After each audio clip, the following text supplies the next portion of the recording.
home. Finally, we just got home done. Galing kami sa mall. Nag-shopping ko yung dalaga ko kasi she wants book. So, we went shopping. At, of course, namili ako ng maraming goodies. Para nag-start ako namimili para ilagay ko sa box for cargo. Mga lipstick, mga something like that. So, ayun, last minute ko lang. Hindi ako namili ng chocolate para sa box. Mga ano lang, ano ba yun? Mga gamit-gamit at saka mga cosmetics. Ang tight ng mukha ko, guys. We went to Bello today. And they did something on my eye. See, o diba? They did something to my eye. Boo! Did you notice something? Ay, nako! Yes, worth it ang trip namin ngayon sa town.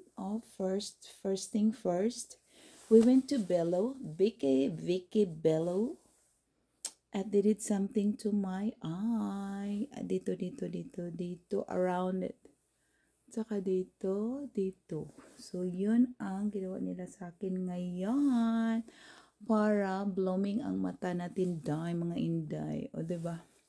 Healthy, walang surgery. Pero, yan, maganda ang result. I like it.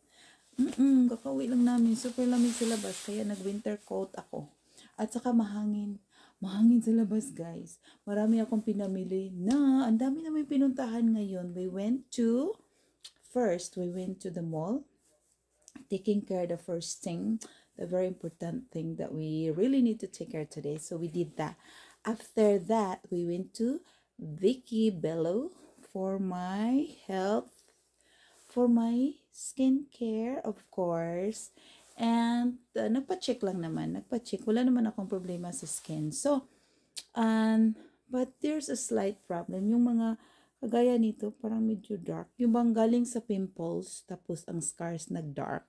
So, ayun, pina-check ko yan siya. Tapos, yan na, nilagyan ng something lang. Continue pa rin ako gamit sa skincare ko. As we age, there is something on our skin that is sensitive.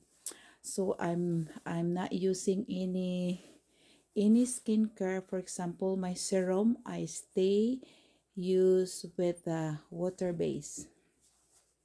Announcement, Korean product is very good, very safe to use for our skin. Korean product or China, from Asian product, they do use a water base, so they're not loaded with chemicals, so it is really good for our skin. So I stick with it, and my skincare agree because it shows. Tada! Yes, kailangan talaga natin, we need to take care of our skin, our health, and of course, exercise is another good thing to keep on track as a routine daily. 10 minutes is not bad. It's really good to keep that. Whatever you do, just keep moving 10 minutes straight non-stop to stay fit and healthy. And of course, our belly is really need to work on it. Ayan, have a good Sunday, everyone. Love you.